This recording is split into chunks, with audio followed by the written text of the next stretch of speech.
ക്ഷമ അവിശ്വാസി, നിഷേധി, വിജാതീയൻ, നിരസിക്കുന്നവൻ, അമുസ്ലിം. ഇതാണ് കാഫിർ എന്ന് പറയുന്നത്. ഇസ്ലാമിക പാരമ്പര്യം അനുസരിച്ച് ദൈവത്തിൻ്റെ അധികാര അവകാശങ്ങളെ നിഷേധിക്കുന്നവരാരോ അവർ കാഫിറാണ്. ദൈവത്തിൽ വിശ്വസിക്കാത്ത അമുസ്ലിങ്ങൾ ആരൊക്കെയാണോ അവർ കാഫിറാണ്. ഇതാണ് കാഫിറിൻ്റെ അർത്ഥം. കുഫർ എന്ന് പറയുന്ന വാക്കിൽ നിന്നാണ് കാഫിർ ഉണ്ടായിരിക്കുന്നത് എന്നാണ് ഞാൻ മനസ്സിലാക്കുന്നത്. Subject to correction. എന്തായിരുന്നാലും ഈ കാഫിർ എന്ന് പറയുന്ന പരാമർശം ഇപ്പോൾ അടുത്തിടെ ഞാൻ കേട്ടത് കെ ശൈലജ ടീച്ചറിനെ കുറിച്ച് ഉപയോഗിക്കുന്നതിലാണ്. PK കാസിം എന്ന് പറയുന്ന യൂത്ത് ലീഗിൻ്റെ ഒരാൾ, അയാളുടെ വാട്സപ്പ് സന്ദേശം, അയാളുടെ ശബ്ദം എന്ന രീതിയിൽ പുറത്തു വന്ന ഒരു വാട്സപ്പ് സന്ദേശം, അത് പിന്നെ ലതിക എന്ന് പറയുന്ന അവിടുത്തെ മുൻ MLA ഫേസ്ബുക്കിൽ ഷെയർ ചെയ്യുന്നു. അവരെ ചോദ്യം ചെയ്യുന്നു പോലീസ്, ഇയാളെ പ്രതിയാക്കുന്നു. അയാൾ അതിനുശേഷം ഇത് ഞാനല്ല എന്ന് പറയുന്നു. ഹൈക്കോടതിയിൽ ഹർജിയുമായിട്ട് പോകുന്നു. ഹൈക്കോടതി ആ ഹർജി പരിഗണിക്കുന്നു. അതിനുശേഷം ഞാനത് ഫോളോ ഇട്ടില്ല, എന്താണെന്ന് എനിക്കറിയില്ല. ഇതുവരെ നിൽക്കുകയാണ്. കെ ശൈലജ ടീച്ചർ ഇത് ഗ്രാൻഡഡ് ആയിട്ട് എടുത്തു. കാരണം എനിക്കെതിരെ ഇങ്ങനെ ഒരു പൊളിറ്റിക്സ് ആണല്ലോ, ആഫ്റ്റർ ഓൾ എല്ലാം പൊളിറ്റിക്സ് ആണ്. ഇത് വലിയ സംഭവമാക്കി എടുത്തു. കെ ശൈലജ ടീച്ചർ വിജയിക്കും എന്ന് പറയുന്നു. അതിനു മുമ്പേ ഇത് പറയുന്ന കൂട്ടത്തിൽ നമ്മൾ പറയുകയാണ്, അതിനു മുമ്പേ കെ ശൈലജ ടീച്ചറുടെ ഒരു പോൺ വീഡിയോ അവിടെ പ്രചരിക്കുന്നു എന്ന് പല ആൾക്കാരും പറഞ്ഞിട്ടുണ്ട്. അപ്പോൾ ഇതിൽ കെ ശൈലജ ടീച്ചർ ഈ കാഫിർ എന്ന് പറയുന്ന പരാമർശം തനിക്കെതിരെ വന്നത് അപ്പുറത്തെ ഭാഗത്തു നിന്നാണ് എന്ന് പറയുന്നതിൽ ഒരു വിശ്വാസ്യത ഇല്ലാതെ വരുന്ന ഒരു സാഹചര്യം ഞാൻ മനസ്സിലാക്കുന്നത്. കെ ശൈലജ ടീച്ചറിൻ്റെ പോൺ വീഡിയോ വന്നു എന്ന് പറയുന്നത് ആരും കണ്ടിട്ടില്ല.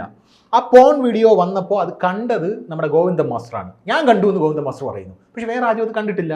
അത് അവസാനം ചീറ്റി പോകുന്നു. കാരണം കെ ശൈലജ ടീച്ചറിൻ്റെ വാദത്തിൽ തന്നെ ഈ വൈരുദ്ധ്യാത്മിക ഭൗതികവാദമുണ്ട്. അതായത് ശൈലജ ടീച്ചർ പറയുന്നത് ആദ്യം വീഡിയോ വന്നു എന്ന് പറയുന്നു, പിന്നീട് ടീച്ചർ തന്നെ വേറെ രീതിയിൽ വന്ന് പറയുന്നത് വീഡിയോ അല്ല വന്നത്, മറിച്ച് അവിടെ വന്നത് ദൃശ്യമാണെന്ന് പറയുന്നു. ദൃശ്യം എന്ന് പറഞ്ഞാൽ ചിത്രമാണെന്ന് പറയുന്നു.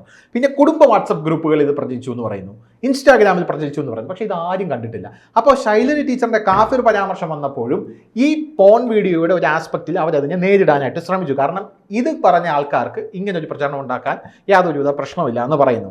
ഷാമിന് എന്താ തോന്നുന്നത്? കഴിഞ്ഞ തവണ മുരളീധരൻ്റെ അവിടുത്തെ ലീഡ് എന്ന് പറയുന്നത് 84,000 ആയിരുന്നു. ഇത്തവണ ഷാഫി പറമ്പിൽ ബഹുഭൂരിപക്ഷം മുന്നിലോട്ട് പോയി. 1,14,000 വോട്ടുകളടക്കം ഷാഫി അവിടെ പിടിച്ചിട്ടുണ്ട്. ശൈലജ ടീച്ചറെ വിറപ്പിച്ചു എന്ന് പറഞ്ഞാൽ കയ്യും കണക്കൂലാതെ വിറപ്പിച്ചു. ടീച്ചർ അവിടെ പൊട്ടി പാളീസായെന്ന് തന്നെ പറയണം, കുറച്ച് ഭൂരിപക്ഷത്തിലെങ്കിലും. കാരണം ശൈലജ എന്ന് പറയുന്നത് CPM-ൻ്റെ സ്റ്റാർ മുഖമാണ്. ശൈലജയെക്കാട്ടിലും വലിയ സ്റ്റാർ CPM-ന് നിലവിലില്ല. മട്ടന്നൂരിൽ നിന്ന് 65,000 70,000 ഭൂരിപക്ഷം നേടി ജയിച്ച ശൈലജയ്ക്ക് ഏറ്റവും കൂടുതൽ പിണറായി വിജയൻ പോലും അസൂയപ്പെട്ടിട്ടുണ്ട്. പണി കൊടുത്തതാണെന്ന് എനിക്കൊരു ഡൗട്ടുണ്ട്, അത് അവിടെ നിൽക്കട്ടെ. ശ്യാമൻ എന്താ തോന്നുന്നു ഈ കാഫിർ പരാമർശവുമായി ബന്ധപ്പെട്ട്? അത് ഈ തെരഞ്ഞെടുപ്പിൽ ഈ സ്വാധീനിച്ചിട്ടുണ്ടോ? ഷാഫി പറമ്പിൽ അത് ഉപയോഗിച്ചിട്ടുണ്ടോ? ഷാഫി അത് ഉപയോഗിച്ചിട്ടില്ല എന്ന് പറയുന്നു. അതൊരു CPM-ൻ്റെ നാടകമായിരുന്നു. എന്താ തോന്നുന്നത്? കാരണം ഈ ഇലക്ഷൻ റിസൾട്ട് വന്ന ഒരു ഇതിലാണ് ഞാൻ ചോദിക്കുന്നത്. വോട്ട് കൂടിയിട്ടുണ്ട്. കാഫിർ ഒരു കൊടുങ്കാറ്റായിരുന്നു. ആര് തൊടുത്തുവിട്ടാലും അതൊരു കൊടുങ്കാറ്റായിരുന്നു.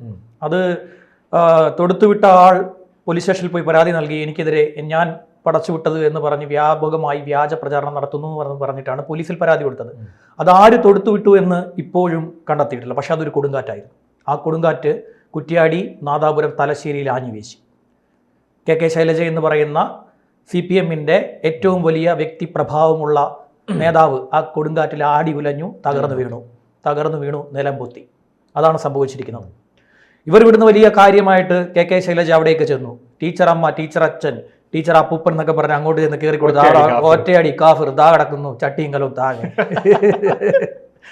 ഇത് കാര്യം അതാണ് സംഭവിച്ചിരിക്കുന്നതാണ്. മുരളീധരന്റെ ഭൂരിപക്ഷത്തെക്കുറിച്ച് ധനുഷ് സംസാരിച്ചല്ലോ. എങ്ങനെയുണ്ടായി? ലീഗാണ് അവിടെ ഓപ്പറേറ്റ് ചെയ്തത്. ലീഗ് മുന്നിൽ നിന്നാണ് അവിടെ തെരഞ്ഞെടുപ്പിനെ നയിച്ചത്. അതുകൊണ്ടാണ് മുരളീധരന് അവിടെ ഇത്രയും വോട്ട് കൂടിയത്. ഈ വിജയത്തിന് ശേഷം അവിടെ വലിയ ആവേശ തിമിർപ്പിൽ വലിയ ആഘോഷങ്ങൾ നടന്നു. ആ വിജയാഘോഷ പ്രകടനങ്ങൾ നടന്നു. കോൺഗ്രസിന്റെ കൊടിയുണ്ട് എവിടെയെങ്കിലുമൊക്കെ. ഈ ബാലരമയിൽ ഒരു പരിപാടിയുണ്ട്, മാൻകുട്ടിക്ക് മാനമ്മയുടെ വീട്ടിലേക്ക് വഴി കാണിച്ചു കൊടുക്കൂ, ഒരു വര വരച്ചു കൊടുക്കാം നമുക്ക് ബാലരമയിൽ. അതുപോലെ ഒരു വര വരയ്ക്കേണ്ടി വരും. അതിനകത്ത് ഈ ലീഗിന്റെ കൊടിയുടെ ഇടയിൽ കോൺഗ്രസിന്റെ കൊടി കണ്ടുപിടിക്കണം. ഞാൻ വളരെ കഷ്ടപ്പെട്ടു. എനിക്ക് ഈ റിപ്പോർട്ടേഴ്സ്, എനിക്ക് ഇവിടുത്തെ മറ്റേ റിപ്പോർട്ടിങ്ങിന്റെ പരിപാടി ഉള്ളതുകൊണ്ട് റിപ്പോർട്ടർമാർ ഇവിടുത്തെ ഈ ആഘോഷ പരിപാടിയുടെയൊക്കെ വിഷ്വൽസ് ഒരുപാട് അയച്ചു തരും. അവിടുത്തെ ഈ പറയുന്ന മേഖലകളിലെയൊക്കെ വിഷ്വൽസ് അയച്ചു തരും. ഞാൻ ഈ വിഷ്വൽസ് ഒക്കെ ഇരുന്ന് നോക്കിയിരുന്നു. കോൺഗ്രസിന്റെ കൊടി ഞാൻ വളരെ കഷ്ടപ്പെട്ട് കുറച്ച് കണ്ടുപിടിച്ചു.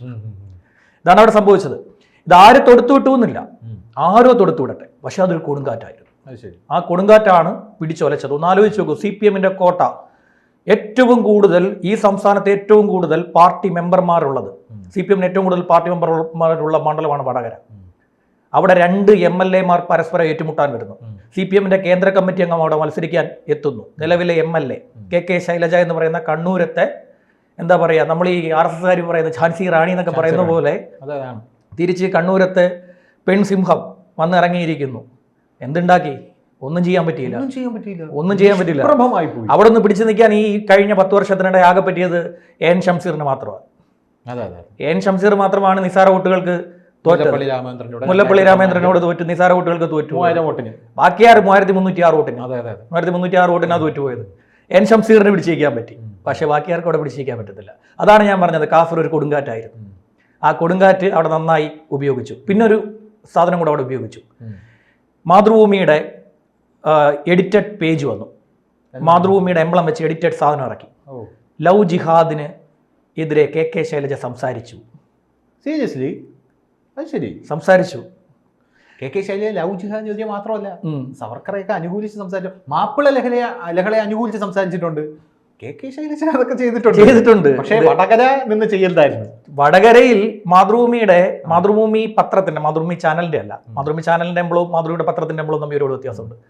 മാതൃഭൂമി പത്രത്തിന്റെ എംബ്ലം വെച്ച് ലവ് ജിഹാദിനെതിരെ KK ശൈലജ എന്ന് പറഞ്ഞിട്ട് അടിച്ചു വെച്ചു കൊടുത്തു. കാന്തപുരം ഇതിനെതിരെ സംസാരിച്ചു എന്ന് പറഞ്ഞ് കാന്തപുരം ഉസ്താദിന്റെ ലെറ്റർ പാഡ് എടുത്ത് വെച്ച് അടിച്ച് വെച്ചു കൊടുത്തു. ശൈലജയ്ക്കെതിരെ കാന്തപുരം ഉസ്താദ് ഒരേ വീണില്ലേ? ഇത് എങ്ങനെ വീഴുന്നു? നിസാര പരിപാടി. എങ്കിലും ടീച്ചറമ്മയല്ലേ? ടീച്ചർ അതല്ലേ ഞാൻ പറഞ്ഞ, ടീച്ചർ അമ്മ, ടീച്ചർ അച്ഛൻ, ടീച്ചർ അപ്പൂപ്പൻ എന്നൊക്കെ പറഞ്ഞ് ചെന്ന് ഇറങ്ങി കൊടുക്കുമ്പോൾ അവർ തിരിച്ചു വെച്ച് അടിച്ചു കൊടുത്ത സാധനം ചട്ടിയും കലവും പൊട്ടിയില്ലേ? ഇവർ വലിയ മതേതരത്വം വിപ്ലവമൊക്കെ പറഞ്ഞാണ് ചെന്ന് പാർട്ടി കോട്ടയിൽ ഇറങ്ങി കൊടുത്തത്. എന്ത് പാർട്ടിക്കോട്ടയൊക്കെ അവരെടുത്ത് മടക്കി കൊടുത്ത് കൈ കൊടുത്തു. പക്ഷെ നാണക്കേടാണ് കേട്ടോ പാർട്ടിക്ക്. വടകര എത്ര സമയമായി, എത്ര ഇതായി പാർട്ടിയുടെ കൈ കിട്ടിയിട്ട്. അവസാനമായിട്ട് എനിക്ക് തോന്നുന്നു 2004 സതീദേവി 9 പി സതീദേവി തോറ്റു. 2004 അവർ ജയിച്ചു. സതീദേവി TP 21,000 വോട്ട് നേടി.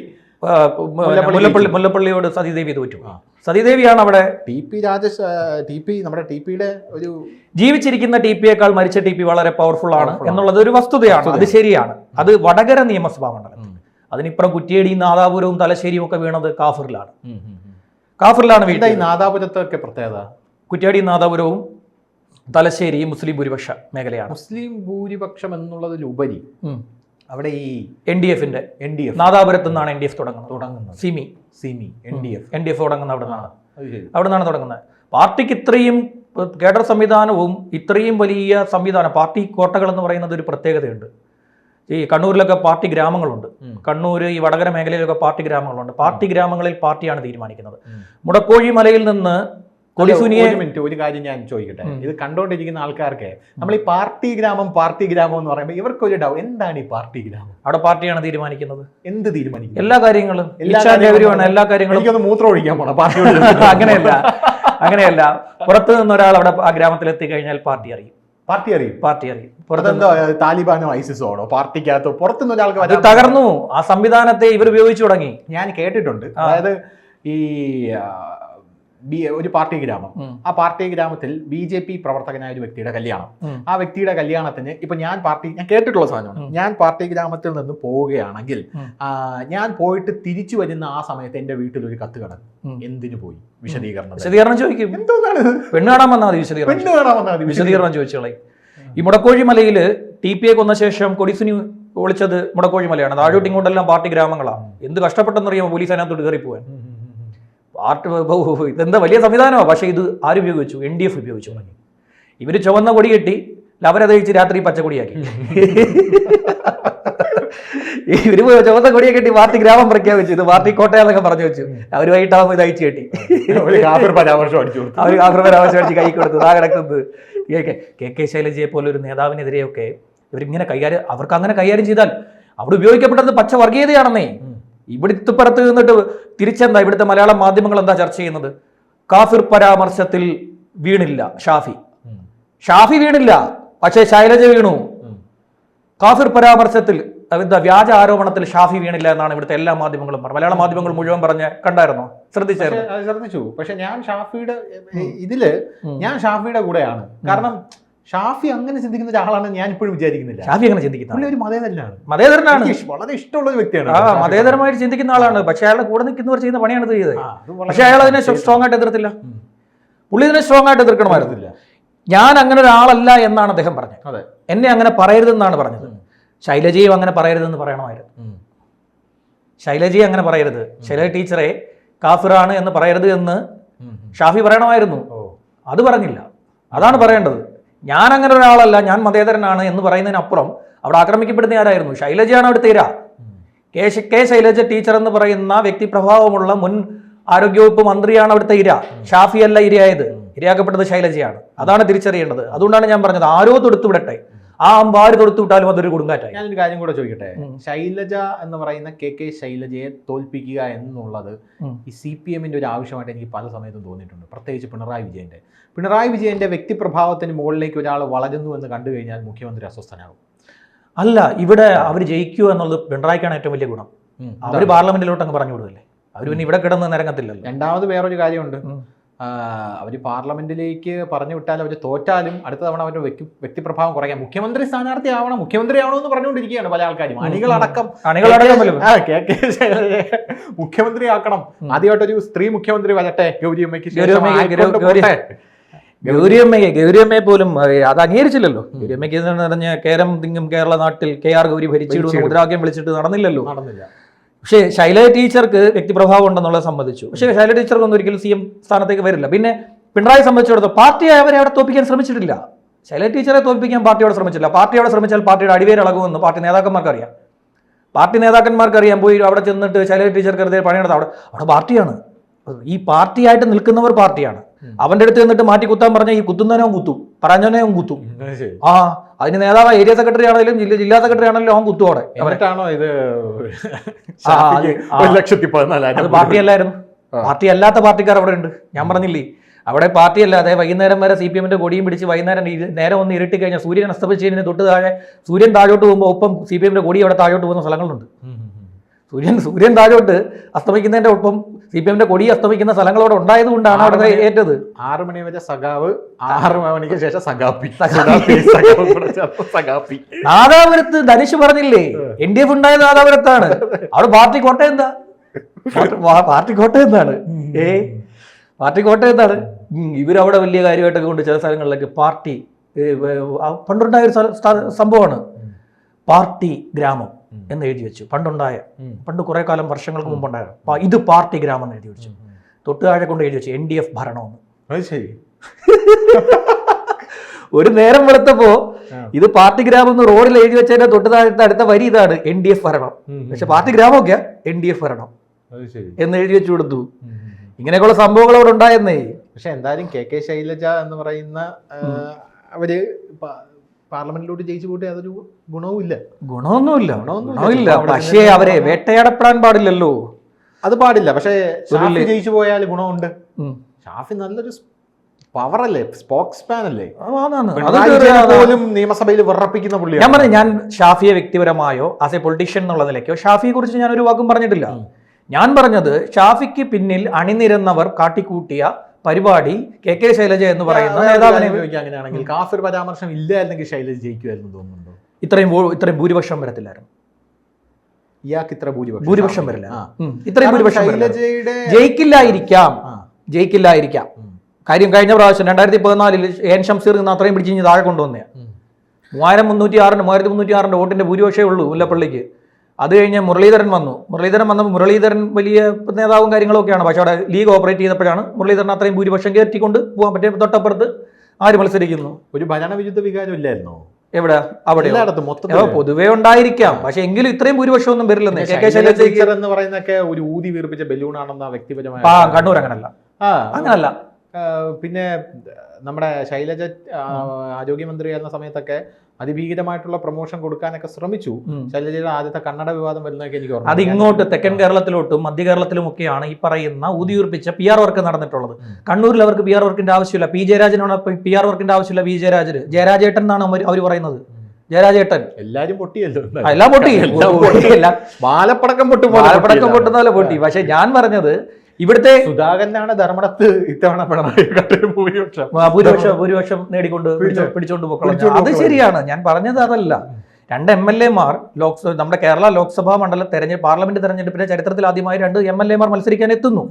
ആ MLA-മാർ മത്സരിക്കാൻ എത്തിയുമ്പോൾ അതിലൊരു MLA ആക്രമിക്കപ്പെടുന്നു. അതും എന്താ പറയുക, മതം ഇളക്കി വിട്ടത് അവിടെ മാത്രമാണ്. ഇവിടെ BJP മത്സരിക്കുന്ന മണ്ഡലങ്ങളിൽ പോലും വർഗീയത ഇളക്കി വിട്ടിട്ടില്ല. ഇവിടെ ജയിക്കാൻ സാധ്യതയുണ്ടെന്ന് പറഞ്ഞ തൃശ്ശൂർ വർഗീയത ഇളക്കി വിട്ടോ? ഇല്ല. വർഗീയ പരാമർശങ്ങൾ അവിടെ ഉണ്ടായിട്ടില്ല. തിരുവനന്തപുരം രാജീവ് ചന്ദ്രശേഖർ മത്സരിക്കുന്ന മണ്ഡലം വർഗീയത ഇളക്കി വിട്ടിട്ടില്ല. ഇനി കാര്യം നടക്കും എന്നാണ് തിരുവനന്തപുരത്ത് രാജീവ് ചന്ദ്രശേഖരന്റെ മുദ്രാവാക്യം. അവിടെ തൃശ്ശൂർ എടുത്തിരിക്കും എന്നൊക്കെ പറഞ്ഞ് തൃശ്ശൂർ തരണം, എന്താ ശക്തന്റെ മണ്ണിൽ അതിലും ശക്തനൊപ്പം ശക്തൻ എന്നൊക്കെ പറഞ്ഞിട്ടായിരുന്നു അവിടെ പ്രധാനപ്പെട്ട തൃശ്ശൂരിലെ ഇത് തൃശ്ശൂരിനൊരു കേന്ദ്രമന്ത്രി എന്നൊക്കെ ആയിരുന്നു. അവരോടൊന്നും വർഗീയത പറഞ്ഞിട്ടില്ല. പക്ഷെ ഇവിടെ പഴയ പച്ചയായിട്ടുള്ള വർഗീയത വർക്ക് ചെയ്ത് പറഞ്ഞു, അത് വർക്കൗട്ടായി. അതിന്റെ ഫലമാണ് 1,00,000-ലധികം വോട്ടിന്റെ. ലീഗാണോ എന്നൊന്നും എനിക്കറിയില്ല. ലീഗ് പക്ഷെ പോലീസ് കണ്ടുപിടിച്ചിട്ടില്ല ആരാണ് പറഞ്ഞത്. അവർ പറഞ്ഞു, UDF പറയുന്നു ഇത് CPM തന്നെ ചെയ്ത പണിയാണെന്ന് പറയുന്നു.